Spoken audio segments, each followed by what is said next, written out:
350만 도민 모두가 감시자가 되는 시간, 감시자들 진행의 이하롬입니다.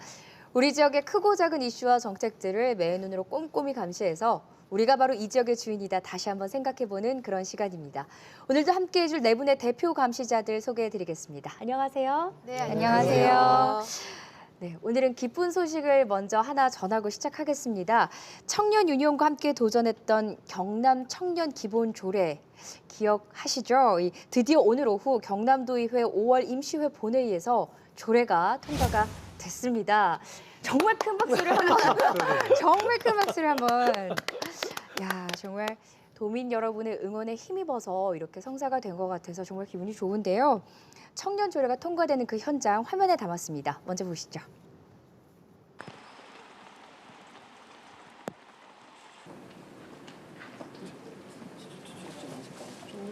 제335회 경상남도 의회 임시회 제2차 본회의 개의를 선포합니다.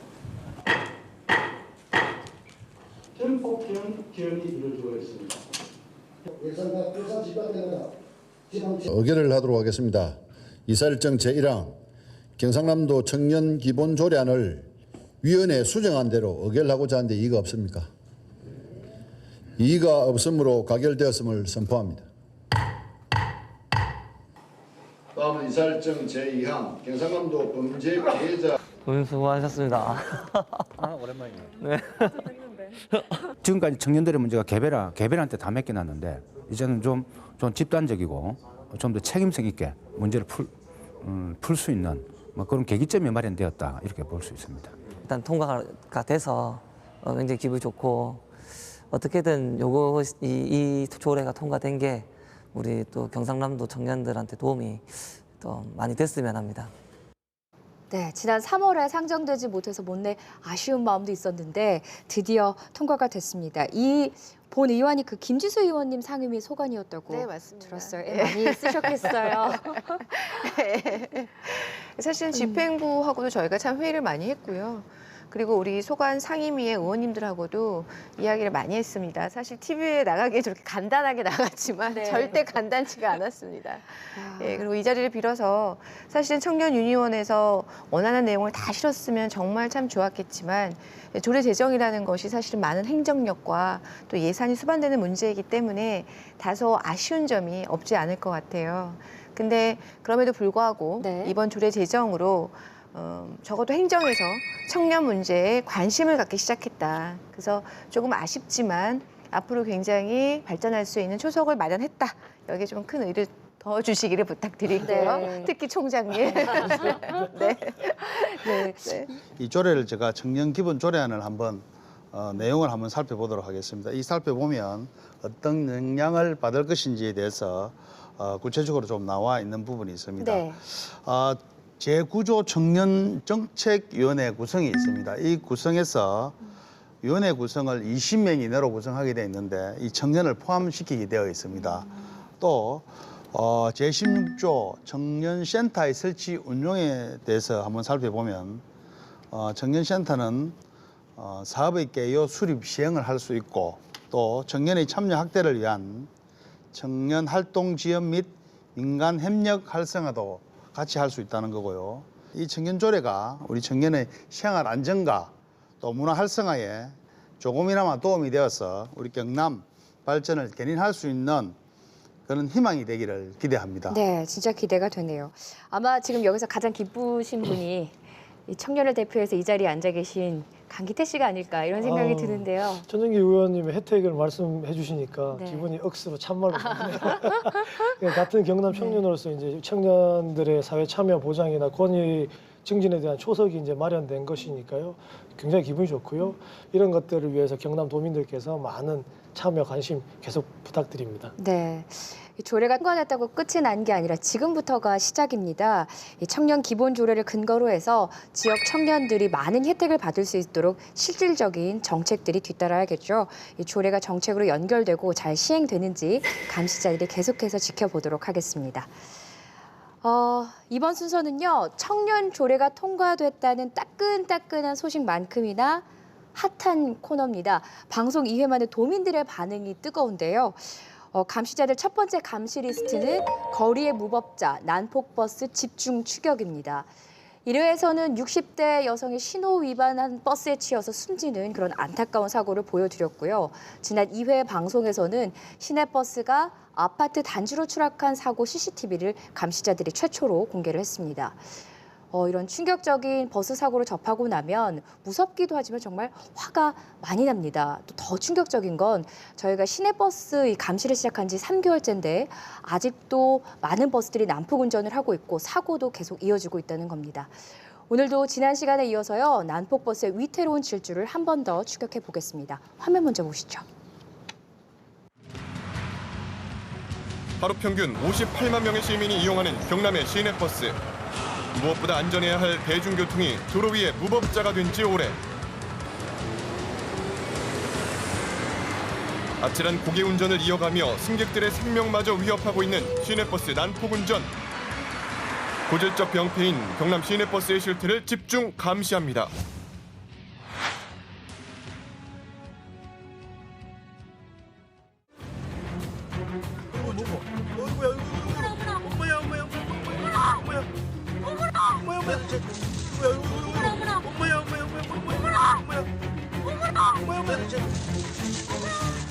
저 앞에 저 떨어진 사람도 없잖아.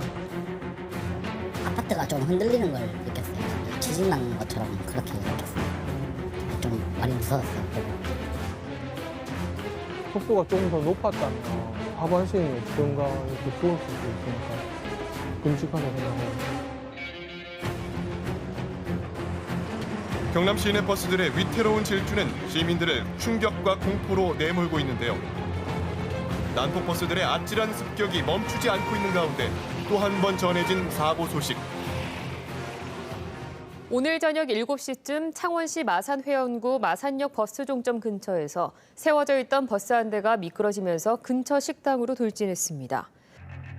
지난 4월 26일 제동장치가 풀린 시내버스가 내리막길을 미끄러지듯 내려옵니다. 당시 버스 내부에는 승객과 운전수도 없는 상황.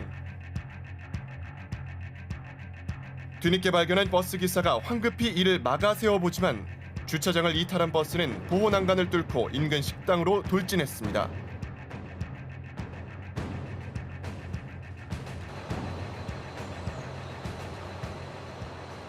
그때 신문을 보고 앉아 있었어요. 아무도 없었고요. 막 다다다다닥 소리가 나는 거예요. 새파란 차가 오는 거예요. 어디로 피해야 되겠다는 이게 막 한딱 들더라고 막. 나는 왔다고 많이 뛰었다고 생각하고서 어떻게 하면서 어떻게 넘어졌는가. 막 할 때 부딪히고 이래가 타고 왔어요. 정말로 내가 안 죽은 게 다행이에요. 유리창에서 버스가 오는 그 기분 알아요? 테레비 스크린에서 나한테로 돌진하는 기분. 예상치도 못한 버스의 습격으로 한순간 아수라장이 돼버린 식당. 가게 유리벽을 통째로 집어삼키듯 버스는 심한 충격을 가했습니다. 이렇게는 왜 전쟁 났을 때 폭탄 맞으면 박살나 있는 상태 있잖아요. 그 상태였어요. 저도 처음에 봤어요. 다행히 인명 피해는 없었지만 영업을 중단한 가게는 막대한 재산 피해를 입었습니다. 시내버스 회차지 바로 앞에 위치한 피해 식당. 경사가 진 곳에 버스들이 정차돼 있어 이 같은 위험에 항상 노출돼 있습니다. 이게 한번 치우면 안 내려가거든. 그냥 수동으로 안 내려갑니다, 보이소. 이 링을 당겨야만이 내려갑니다. 당길 때 당기는데 바로 내려갑니다. 바로 내려갑니다. 안 치우고 내릴 수가 없지요. 좀 상당히 위험한 지역인데 시민도 많이 쓰이고 여기 지금 사실은 차도 인도 구분도 없잖아요. 뭐 수말할 거 하나지 사람들이 전부 일이 다 가기 때문에 문제가 많습니다. 평소 낮 시간대에는 시장이 열려 상인들과 인파로 붐빈다는 이곳. 사고가 났던 그날도 적지 않은 사람들이 거리를 오갔습니다. 평화로운 줄만 알았던 평일 저녁, 사고는 누구도 예측할 수 없이 한순간에 벌어졌습니다.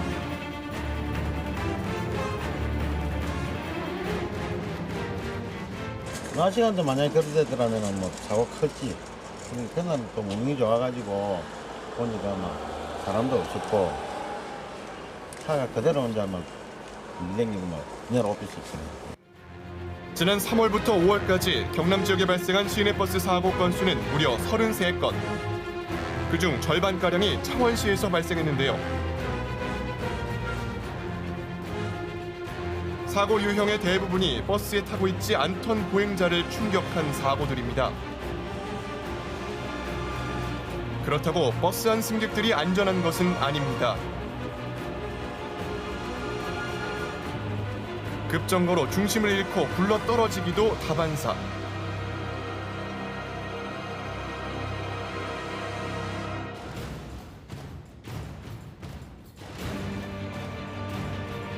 심지어 버스에 오르기도 전에 출입문에 손목이 끼인 채로 끌려가기도 합니다.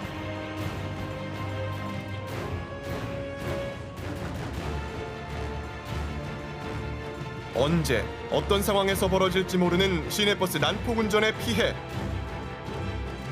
그 끝에는 소중한 생명을 앗아가기도 합니다. 끊임없이 발생하는 경남 시내버스 난폭 운전 사고. 더 이상 시민들의 안전이 위협받지 않도록 난폭 버스는 멈춰서야만 합니다. 네, 저는 지금 닭살이 막 다 돋았는데 공포 영화보다 저는 무서운 것 같아요. 어떻게 우리 그 도민들께서 이 버스를 타고 다니실 수가 있는 건지 무섭고 더 화도 나고 그렇습니다. 겁나네요, 진짜. 네, 진짜 맞아요. 그 경상도 말로요. 겁난다. 이 억수로 겁나네. 이거 왜냐면 운이 좋아서 지금 인명사고가 난 게 아닌 건지 이거는 핸드폰을 보고 있거나 그냥 무심코 지나가는 사람이 만약에 계셨으면 인명사고로 바로 이어지는 거죠. 여자 승객분이 네, 앞으로. 옆에 트럭 지나가는데 내리는데 트럭이 바로 지나가잖아요. 그러니까 이게 버스가 조급해요. 그러니까 승차하고 하차할 때가 상당히 중요한데 그때가 또 위험한 순간이 많은데 다음 정류장으로 제 시간에 배차를 돌리기 위해서 지금 빨리 가야 되는 거죠, 지금. 네. 그리고 또 화면 보셨겠지만 그 버스가 기사가 없는 상태에서 이제 식당으로 돌진했던 그 사고는 다행히 그 시간에 식당 안에 손님도 없어서 인명피해가 없었다고 하는데 이게 내가 그냥 운전하다가가 아니라 버스를 타다가가 아니라 그냥 식당에서 밥 먹다가 버스 사고를 당할 수도 있겠다. 이거 정말 무섭네요. 그러니까 VCR에서 보신 것처럼 사건, 사고가 정말 별의별 다양한 사건이 다 일어나는데요. 네. 이제 연도별로 과거로 돌아보면 2011년도에는 창원에서 달리던 버스에 뒷바퀴가 딱 빠졌어요. 네, 바퀴 달리고 빠졌어요. 있는데요? 달리고 있는데 바퀴가 버스에 빠진 거죠. 그러니까 그대로 주지 않는 거고요. 네. 2012년에는 창원의 버스가 이제 버스 사고 폭발이 났습니다. 그러니까 CNG 연료통이 과열돼가지고 폭발이 난 거고요. 2014년도에는 창원에서 달리던 버스가 또 이 침수 사고, 물에 또 잠기는 사고가 있었고요. 야, 저희가 그 시내버스 난폭 운전을 감시한 지 3개월 정도 됐는데요. 그 3개월 동안 난폭버스 사고가 무려 33건이나 발생을 했다고 합니다. 이게 평균 3일에 한 번꼴로 지금 시내버스 사고가 일어나는 건데 진짜 어마어마하네요. 지금 그 배차 제도가 가장 큰 문제가 아닐까. 왜냐하면 저 공동 배차로 하고 있죠. 그러니까 네. 주로 이제 사고가 발생하는 지역을 보니까 승객들이 많이 타는 지역이잖아요. 그러니까 수익이 나는 노선에 대해서 서로 회전율을 빨리 돌리려고 하거든요. 그러다 보니까 이렇게 무리하게 승객들이 지금 다 타지도 않았는데 무리하게 출발을 하거나 그러니까 이런 좀 구조적인 문제를 좀 점검을 해봐야 돼요. 진짜. 네. 저희가 이런 난폭버스를 더 철저하게 감시하기 위해서 시민 감시단을 모집을 했습니다. 이분들의 활약은 다음 주에 공개가 되는데요. 다음 주 이 시간도 기대해 주시기 바랍니다. 다음 얘기로 넘어가 보겠습니다. 저도 참 이런 고민을 하는 사람 중에 하나가 아닐까 생각하는데요. 경남 지역에서 아이를 키우는 부모들의 공통된 고민 중에 하나가 얘네들을 데리고 어디를 가지?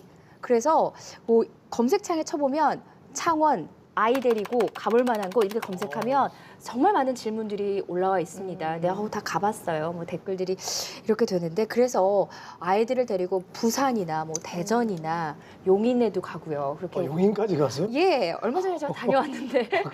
네, 뭐 공원이죠. 네, 사정이 이렇다 보니 도민들은 이 테마파크에 대한 기대감이 높습니다. 또 경남의 각 지자체마다 관광업 활성화를 위해서 테마파크를 짓겠다 이런 얘기가 계속해서 나오고 있는데요.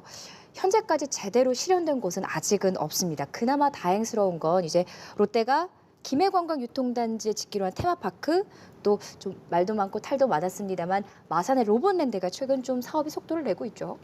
그렇죠. 예, 롯데가 김해에 사업을 시작한 지가 무려 18년째입니다. 예, 1998년에 몇 개를 지었겠네요.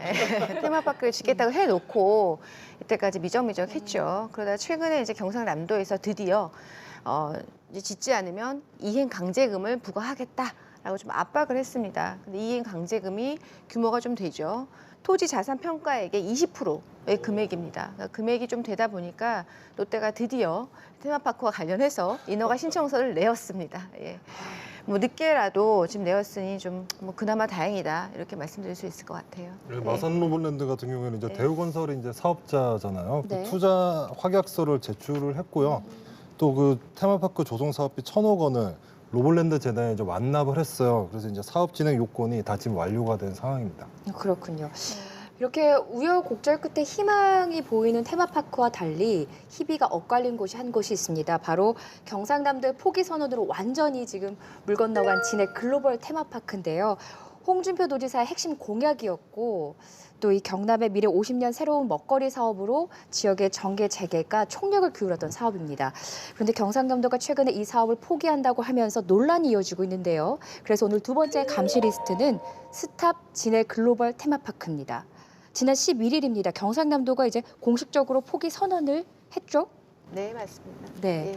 외국인 전용 카지노를 제외한 복합 리조트 사업을 독자적으로 추진하기 위하여 전담 조직을 신설하는 등 여러 방면으로 노력하였으나 투자자들이 급속하게 이탈함에 따라 사업을 더 이상 추진하지 않기로 하였습니다.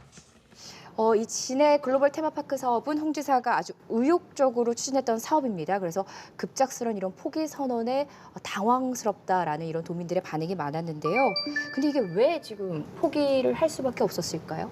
예정된 수순이라고 봐야죠. 그러니까 카지노 사업관이 걸려 있는 그 정부의 복합 리조트 개발 사업 공모에 탈락을 했잖아요. 탈락을 했는데 근데 이제 경상남도 입장은 이제 그 세계적인 경기 불황 속에 5조 1,000억 원이라는 대규모 투자 계획을 정부에 이제 문체부에 제출을 했는데도 형식 요건 미비로 좀 탈락한 데 대해서 되게 아쉬움을 표를 했고요.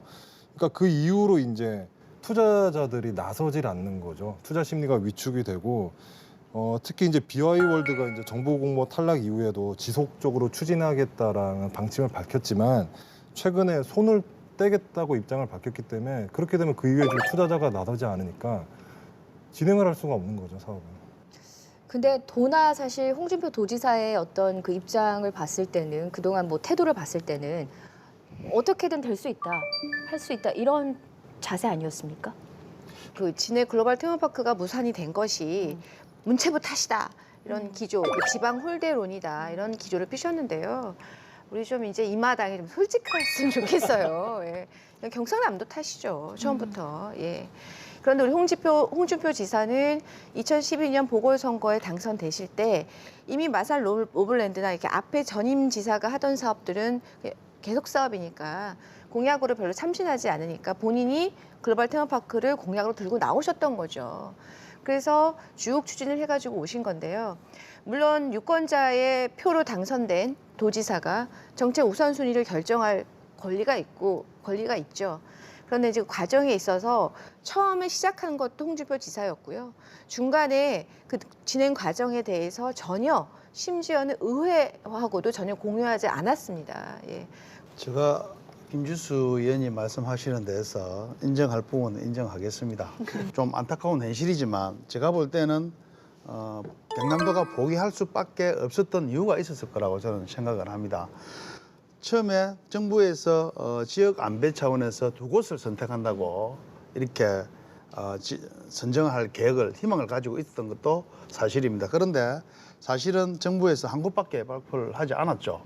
그러니까 문체부의 요건을 우리 부영이 제대로 갖추지 못했죠. 네. 첫 번째 이제 가장 드러난 것은 이제 사전 납입금으로 5천만 불, 약 한 우리 돈으로 한 600억 정도 되는 금액을 납입을 해야지 문체부에서 이 사업자의 의지를 보는 거죠. 네. 정말 사업할 의지가 있는지.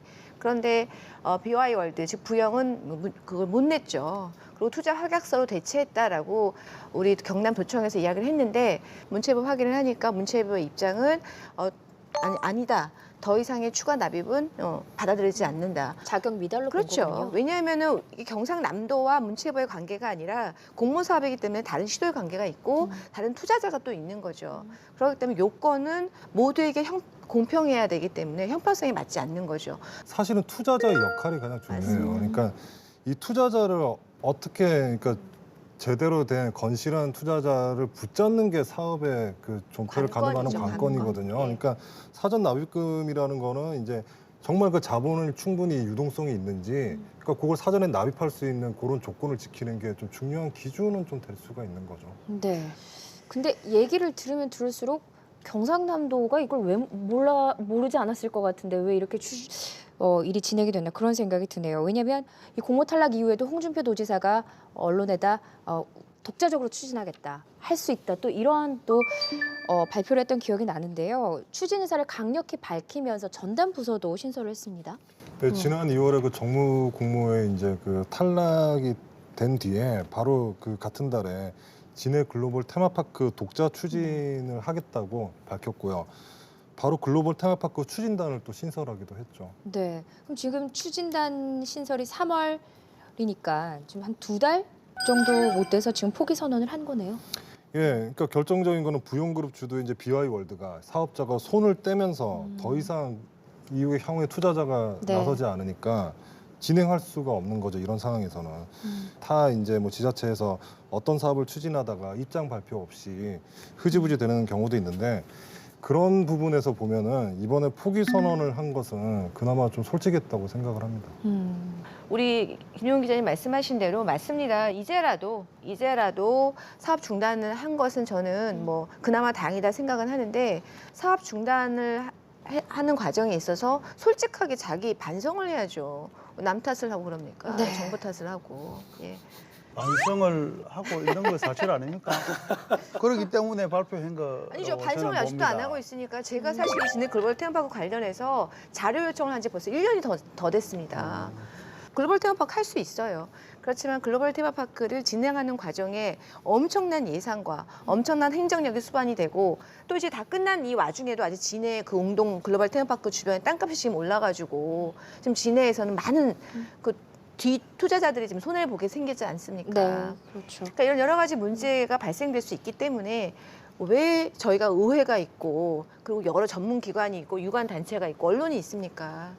그래서 이런 점들을 너무 홍준표 지사가 평소의 스타일대로 독단적이고 비밀스럽게 했기 때문에 문제가 더 크게 확대됐다 이렇게 말씀드릴 수 있을 것 물론 같아요. 민간 사업에 추진해서 이렇게 기밀로 이렇게 뭐 다 오픈해야 될 수 있는 건 아니죠. 그러니까 그 어떤 계약상의 부분이라든가 또 좀 긴밀하게 추진해야 되는 부분은 좀 이렇게 보안을 유지해야 되는 부분도 있죠. 근데 하지만 진해 글로벌 테마파크 사업은 김희수 의원이 얘기하신 것처럼 좀 이렇게 그 각 기관끼리 협력하는 모습을 좀 보여줬어야 되잖아요. 그런 부분에서 좀 아쉬운 부분이 있는 게 진해 글로벌 테마파크는 사실 그 계획부지 웅동지구가 그 원래 사업자가 오션 리조트라고 하셨잖아요. 옛 진해시 때부터 추진하던 복합 리조트 사업을 추진하던 자리였어요. 그래서 이제 통합이 되면서 이제 창원시가 계속 이어오고 있었는데 그 부지에 이제 그 홍준표 지사가 이제 취임하시면서 이후에 이제 진해 글로벌 테마파크 문체부 공모 사업에 이걸 한번 해보자 해서 그렇게 했던 거거든요. 근데 중간에 창원시하고의 이런 필지 분할이라든가 땅을 이제 사업자에게 투자를 하게 하려면 매매 창구를 단일화시켜야 되거든요. 그럼 이 필지를 정리를 해줘야 돼요. 근데 그런 부분에서 한때 창원시하고 마찰을 좀 빚기도 했었거든요. 그래서 그런 일련의 과정을 보면은 좀 이렇게 협력하는 부분에 있어서 경상남도가 좀 그런 부분에서 좀 약간 미진하지 않았나 하는 생각입니다. 우리 김주수 의원님 뭐 경상남도에 대해서 신랄하게 비판을 하셨는데 저는 뭐 지평부 직원은 아닙니다만 진해 글로벌 테마파크 투자를 위해서 열심히 노력한 것만은 사실입니다. 네. 사실 그 중국과 미국 기업에 대해서 투자 활동으로 몇몇 기업하고 긍정적인 협의도 사실 받은 적도 있고 또 세계적인 경기 침체로 우리 중국 대의 투자 심사 요건 강화로 또 실질적인 투자까지 이어지지는 못했습니다만은 경상남도의 노력은 여러분들이 좀 알아주셨으면 하는 바람입니다. 지금이라도 뭐 중간에 포기를 하고 또 다른 사업을 돌린다는 것에 대해서는 그런 용기에 대해서는 또 가분하게 봐주실 필요는 있지 않나 그런 생각도 해봅니다. 그러니까 이게 좀 결과론적인 거긴 한데 경상남도가 천연기념 얘기하신 대로 노력 안 한 거 아니죠. 홍준표 지사도 직접 그 순방 다니시면서 미국의 그 폭스사와 네. 컨텐츠 제공을 하는 MOU도 체결하지 않았습니까? 근데 이 사업의 가장 큰 관건은 투자자 유치인데 처음에 이제 해외 투자자를 유치를 했었어야 돼요. 폭스사는 투자자가 아니라 컨텐츠를 제공하겠다라는 거거든요. 그러니까 그 부분에서부터 좀 사실 좀 우려가 있었거든요. 그래서 이런 투자자 유치 실패로 인한 이 결국에는 이제 사업 포기로 이어진 건데 노력은 했지만 기대가 컸기 때문에 좀 실망도 크지 않나 그런 생각이 드는 거죠. 네, 저는 부영그룹에 대한 얘기도 한번 해보고 싶은데요. 지금 해볼만하죠, 네, 진짜. 최근 경남에서 무슨 창원시와 경상남도가 어떤 사업을 벌였다면은 항상 참 친숙해졌어요. 또 부영이야? 저도 뉴스하면서 이런 생각이 드는데 어떤 기업이죠? 일단 그 마산해양 신도시에도 이제 우선 협상 대상자 단독 입찰 지금 된 거잖아요. 네. 예, 됐고 지금 30년간 그 임대 분양 주택 그 사업에 집중해 가지고 지금까지 전국에 335개 단지에 약 26만 4천여 가구를 공급했어요. 그러니까 지난해 시공능력 평가가 순위가 12위를 기록했고요. 계열사 수가 한 15개 정도 되고 총 자산 규모가 16조 8천억 원 정도거든요. 재개 서열은 19위이고 견실한 기업이라고 볼 수 있죠. 이 부영의 한계점이 조금 많이 노출된 거죠. 이제 아파트 전문 시공이기 때문에 주 종목이기 때문에 그 반대로 보십시오. 실제 이 진해 글로브 테마파크에서도 부영 주도했을 때 전체 면적의 60% 이상을 아파트 등 주거 단지로 전환을 해버리지 않습니까? 그런 부분들 아까 말씀드린 거 이런 것들이 나온다 그러면 경남 도정에서도 공개를 하고 공청회를 열고 다양한 의견 수렴을 했었어야 되는 것이죠. 그분에 좀 안타까운 측면이 있는 거죠.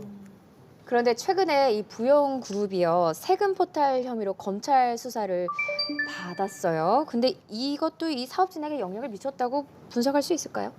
지금 마산해양 신도시도 지금 진행 중이잖아요, 부영이. 네. 근데 거긴 영향이 없잖아요. 없죠. 그러니까 검찰 수사가 직접적인 영향을 줬다고는 생각하지 않고요. 근데 아까도 제가 말씀드렸지만 이미 예고된 수순이었지 않나. 그러니까 이게 좀 냉정하게 생각을 해보면요. 그러니까 사업자 입장에서, 자기 투자자 입장에서 생각을 해보면 정부 공모에서 탈락한 진해글로벌 테마파크가 공모에서 탈락을 했기 때문에 더 이상 이 사업을 추진하는 걸 안 꼽는 찐빵과 같거든요. 왜냐하면 좀 생각을 해봐야 될 게 이 사업 공모에는 그러니까 그 개발사 공모에는 카지노 허가권이 있거든요. 카지노 사업이라는 것은 제도권 내에서 합법적으로 할 수 있는 건 이번이 어떻게 보면 사업자 입장에서 절호의 기회예요. 굉장히 찬스죠. 네. 그러니까 다시는 돌아올 수 없는 기회인데 그 정부 공모에서 탈락하면 카지노 허가권이 빠진 사업에 계속 추진하고 싶겠냐. 사업자 입장에서 충분히 그런 생각이 들 수가 있죠. 카지노 허가권이 빠지고 그렇다고 해서 이 사업 투자 5조라는 어마어마한 자본을 투자해서 받는 기대 수익이 생각보다 많지 않으면 당연히 포기할 수 있는 거죠. 네. 예. 근데 이 또 사업이 그 사업 추진비도 꽤 들었을 것 같아요. 2013년부터 추진된 사업인데. 네, 그 감사원 감사 결과 그 경상남도가 지난해 6월 29일에 이제 그 컨셉트 제안 요청서 RFC죠 문체부에다가 제출을 하면서 그 준비한 이제 뭐 연구라든가 구비 서류라든가 이런 뭐 준비 과정에 최소한 6억 원을 쓴 것으로 나타났습니다. 그러니까 이것도 사실은 저희가 이번에 감사원 결과를 저희가 찾지 못했으면 몰랐을 건데요. 그러니까 정부 문체부 공모 사업이 2단계로 나뉘어져 있었죠. 그래서 1단계는 우선 컨셉 제안서를 내게끔 되어 있고 네. 이제 2단계가 이제 계획서를 내는 건데 1단계 통과할 때까지도 사실은 경상남도가 투자자를 못 찾은 거죠. 그러니까 아까 우리 김용 기자님 친절하게 설명하신 것처럼 원래 이 컨셉 제안서나 이 사업 계획서는 전부 다 사업자가 써야 됩니다. 그런데 경상남도가 하고는 싶은데 사업자를 못 찾으니까 경남개발공사가 대신 컨셉 제안서를 쓴 거죠. 그래서 그 비용으로 6억을 지불한 거죠. 그리고 그때 같이 그 나중에 그 이름을 뭐 투자자 뭐 A, B, C에서 넣은 그 회사 다 없어졌죠. 다 없어지고 2단계 그 투자 계획서를 내면서 갑자기 BY월드 부영이 들어왔던 거죠. 예. 그렇다면 이렇게 사업이 좀 물거품이 된 거에 대해서 책임을 누구한테 물어야 되는 걸까요? 뭐 어쩔 수 없는 세계 경기가 안 좋아서인지 홍지사인지 아니면 민간 사업자 입장은 이해가 됐는데 설명을 들어보니까요. 이제 책임 소재를 떠나서 모두가 피해자입니다.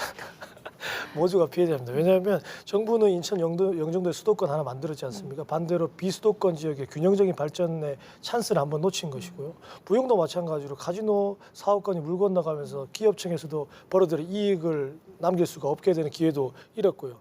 홍 지사는 이제 이 도정 정책에 대해서 신뢰성 잃어버리는 큰 기회가 돼버린 것이고요. 그러니까 가장 큰 피해는 도민으로 돌아오는 거죠. 왜냐하면 동지사의 진정성 있는 사과를 한 번도 도민들이 받지를 못했습니다. 그렇죠. 그다음에 경과에 대한 친절한 설명도 한 번도 듣지를 못했습니다. 그리고 이 사업 추진하면서 세금 얼마나 많이 나갔습니까? 그런 부분들. 그런데 이제 홍준표 도지사의 페이스를 보면 네. 아주 이제 반대로 생각을 하고 있는 것 같아요. 페이스 보면 이런 내용이 있습니다. 하방한 지 4번째 맞는 봄입니다.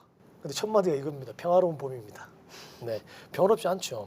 경남 미래 50년 사업도 글로벌 테마파크 외에는 순조롭게 진행되고 있고 교육청과 갈등이 있었던 무상급식도 원만히 해결되어 부담을 덜었습니다. 이 50년 미래 세대를 책임지는 육성 사업이었는데 그것이 안 된 것들은 좀 안타깝게 생각하셔야 찬란한 봄 아닙니다, 정말. 가장 전혀 큰 공감이 안 피해를 되네요. 본 사람들은 진해 물론 이제 네. 그 구민도 되고 도민도 되겠지만 그 인근 지역의 그 개발 계획 부지에 지금 그 땅값이 오를 대로 올랐잖아요. 네. 그거 다 완판이 됐거든요.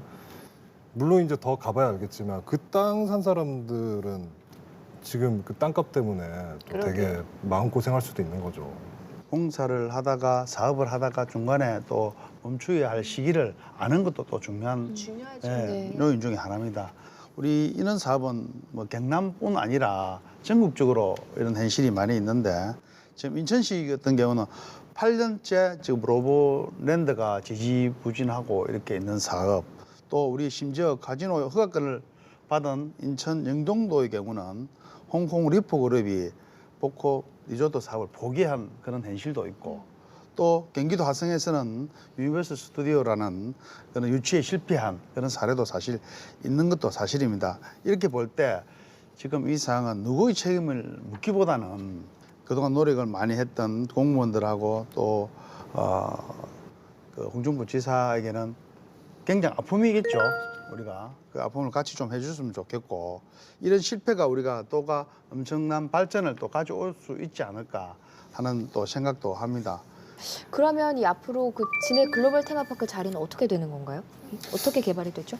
그 기존 사업을 이어나가는 거라고 봐야 되죠. 제가 아까도 설명을 드렸지만 옛 진해시가 그 복합관광 레저단지 개발을 추진하고 이제 창원시가 통합되면서 이제 창원시가 이어나가는 사업을 중간에 경상남도가 진해 글로벌 테마파크 사업을 하겠다고 정부 사업에 공모를 한 거였거든요. 그러니까 기존 사업이 이제 그 사업자가 진해 오션 리조트예요. 그러니까 네. 진해 오션 리조트가 다시 이제 사업을 이어나가겠다라는 거죠. 그러니까 이 여기에 들어설 시설을 보면 이제 골프장과 호텔, 리조트, 뭐 스포츠 파크 등이 들어서는데요. 향후에 이제 운동지구에 이제 복합 레저 단지를 성공적으로 조성될 수 있도록 협력하고 적극 지원을 하겠다고 했는데 제발 좀 잘 좀 협력해서 성공적으로 좀 될 수 있도록 후속 조치가 좀 잘 될 수 있기를 바랍니다. 네. 경상남도의 진해 글로벌 테마파크 포기 선언으로 경남의 세계적인 테마파크가 들어설 것을 기대했던 인근 주민들이나 도민들의 기대감도 한순간에 물거품이 됐습니다.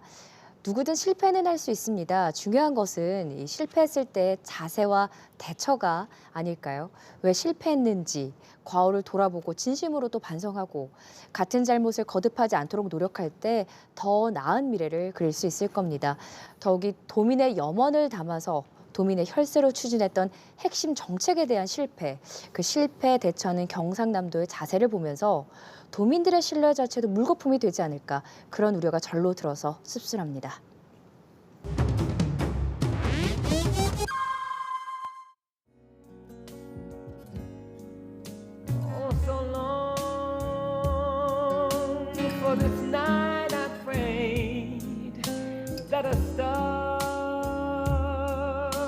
would guide you my way to share with me this special day. Well, ribbons in the sky for our love. If allowed, may I touch your hand?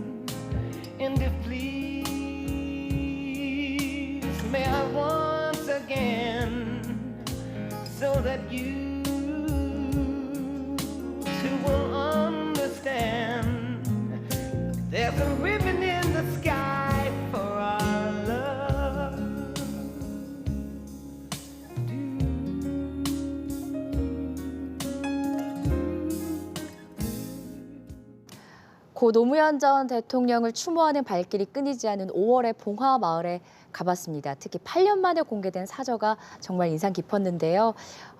생전에 소박하게 사셨던 그 모습이 절로 떠올랐습니다. 다음으로 넘어가 보겠습니다. 감시자들 세 번째 감시 리스트입니다. 1인 가구 500만 시대 나 홀로 산다입니다. 혼밥족이라는 말 들어보셨어요? 혼밥. 혼밥 하십니까? 아니요, 저는 네. 저는 이제 가끔 이제 회사에 좀 늦게 들어갈 때 네, 네. 늦게 들어가서 이제 보통 저녁에 이제 회사에서 밥을 먹는 경우가 있거든요. 그러면 제가 늦게 먹을 때는 혼자 먹게 되는 경우가 있더라고요. 구내식당에서. 예. 강기태 씨가 이 중에서 가장 혼밥 많이 하실 것 같아요. 거의 매일 혼밥입니다. 거의 매일 혼자 밥 먹죠. 네, 의원님은 혼밥 아시는지?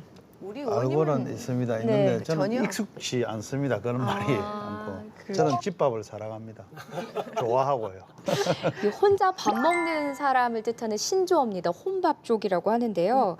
이 방송계에서도 이런 1인 가구가 트렌드입니다. 뭐 쿡방, 집방, 그다음에 뭐 이제 혼자 사는 사람들이 어떤 이 방송에 출연하면서 혼자 사는 걸 보여주는 이런 것도 큰 인기를 얻고 있는데요.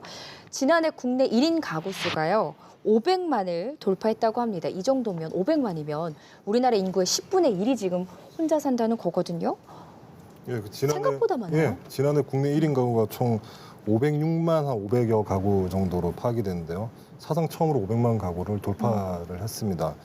지난 2002년에 226만 한 1,500 가구 정도였으니까 2배 이상이 지금 늘어난 거죠. 이게 지금 26.5% 정도면 우리 500만 가구 중에 4분의 1입니다. 4분의 1. 그러니까 1인 가구가 벌써 4분의 1이 됐다는 것이고요. 그래서 1인 가구를 위한 소비 시장도 확대가 많이 되고 있죠. 또 정책들도 서울시에서 만들었는데요. 공유 부엌 운영 사업 이런 것들, 그러니까 다 같이 혼자 밥을 먹는데 부엌을 같이 따로 쓰는 거죠. 그거 괜찮네요. 그러니까요. 혼자 밥 그래서- 먹는 거 참 쓸쓸한데. 그래서 신조어가 솔로 이코노미, 그러니까 솔로 경제죠. 정책도 나오니까 솔로 팔라시 이렇게 된 거죠. 솔로 정책들을 한 이런 것들이 이제 나오기 시작하는 것이죠. 네, 그 경남 지역에도 1인 가구가 많나요? 경남도 많아요. 예. 통계청 자료를 보면 지난해 그 경남의 그 전체 추계 가구 수가 한 135만 9천 가구 정도 되는데요. 이 중에 1인 가구가 34만 7천 가구니까요. 그 경남 도민수가 항상 서두에 말씀하시잖아요. 350만. 역시 이게 34만 7천 가구 1인 가구니까 10명당 1명이 1인 가구로 볼 수 있죠. 10% 정도 되거든요. 제가 볼 때는 지금 기태 씨가 1인 가구 원인자시잖아요. 뭐예요, 그 중에서? 결혼을 염두에 두고 있는데 지금 안 가고 계신 분. 결혼을 빨리 하고 싶은데 못 가는 남자. 기태 씨가 결혼을 하면 1인 가구 2가구가 줄 수도 있는 거거든요. 그러니까 예, 지금 미혼자가 많은 게 1인 가구 증가에도 좀 큰 기여를 한다. 거의 딴 나라 얘기하고 계시네라는 표정으로 듣고 계시네요. 문제는 이제 굳이 나누자면 1인 가구는 아마 자발적 1인 가구가 있을 수 있겠고 비자발적 1인 가구가 있을 수 있을 것 같은데 자발적이 1인 가구인 경우에 정말 생활 양식이 바뀐 거죠. 그래서 뭐 굳이 다 같이 살 필요 있을까 이렇게 해서 이제 자발적으로 혼자 하신 분이 우리 이제 강기태 총장님처럼 소위 말해서 뭐 골드미스 아니면 골드미스터 이런 분들이 계실 수 있을 것 같은데요. 문제는 이제 비자발적인 1인 가구가 증가되고 있다는 게 문제이고 이 비자발적 1인 가구는 대다수가 사실은 경제적인 이유 때문에 1인 가구로 살 수밖에 없는 거죠. 그래서 이것이 앞으로 큰 사회적 문제가 될 거다 이렇게 좀 걱정이 됩니다. 네. 특히 우리 경남의 경우는 우리 1인 가구 중 홀로 어르신이 굉장히 많은 우리 지역이 경남입니다. 제가 조사를 한번 보니까 2015년도 65세 이상 홀로 어르신은 우리 경남 전체 노인 인구 46만 4천 명의 약 30%인 13만 5천 명 정도가 됩니다. 이 중에 특히 우리 경제적인 사정이 어려워서 기초생활수급자 저소득층이 3만 6천 명 정도 된다고 합니다. 또 건강 상태가 안 좋은 치매, 중풍, 기타 질환을 앓고 있는 어르신들이 6만 1천 명 정도 된다고 네. 합니다. 다른 지역에 비해 상당히 우리 경남 지역이 홀로 사시는 어르신들이 많다는 것을 입증해주는 근거이기도 합니다. 이렇게 비자발적 1인 가구는 좀 사회적으로 고립될 가능성도 있기 때문에 좀 살펴봐야 될 것 같은데요. 1인 가구, 이런 1인 가구가 증가하면서 어떤 사회 문제들이 야기될 것이다 예측을 해볼 수가 있을까요? 1인 가구가 사회적 약자가 좀 대부분이라는 점이 네. 예, 좀 문제가 될 수 있는 거죠. 평균 연령이 지적하셨지만 평균 연령이 높아지면서 이제 독거노인이 급증을 한다든가 청년층의 증가라든가 이런 부분들이 있는데 1인 가구에 좀 저소득층이 많다라는 게 나중에 이게 쌓이면은 사회적으로 문제가 될 수 있다는 거죠. 그리고 사실 우리가 이제 모여 살면서 음식 문화도 굉장히 이제 건강한 음식을 먹는데 혼자 살면 아무래도 저도 혼자 있으면 거의 뭐 음식을 대충 때우죠 이렇게. 근데 그렇기 때문에 1인 가구가 아주 건강하게 내가 잘 먹고 잘 살겠다라는 의지가 있지 않고서는 뭐 기본적으로 먹는 문제, 그다음에 주거 뭐 환경의 문제, 깨끗하게 정리를 한다든지 뭐 이런 문제부터 해서 마지막에 이제 존엄사까지 네. 이런 여러 가지 문제가 있을 수 있다. 뭐 다는 아니겠지만 예. 이게 보다 좀 실태 조사를 통해서 데이터를 뽑아봐야 되겠지만은 1인 가구 안에서 보면은 빈부격차가 상당히 심하다고 봐야 돼요. 굉장히 심할 것 같아요. 엄청날 것 같아요. 예. 네. 근데 뭐 이런저런 노력과 정책이 있겠지만 여전히 정부의 가족 정책은 다인 가족 중심입니다. 사실 뭐 혼자 사는 것도 서럽고 또 빈곤층이어서 어쩔 수 없이 혼자 살게 된다면 더 외롭고 서러우실 것 같은데 이 정책도 좀 시대에 맞춰야 하지 않을까 이런 생각이 들어요. 사실 이제 공공 정책이 사회 흐름을 반영하지 못하죠 제때제때.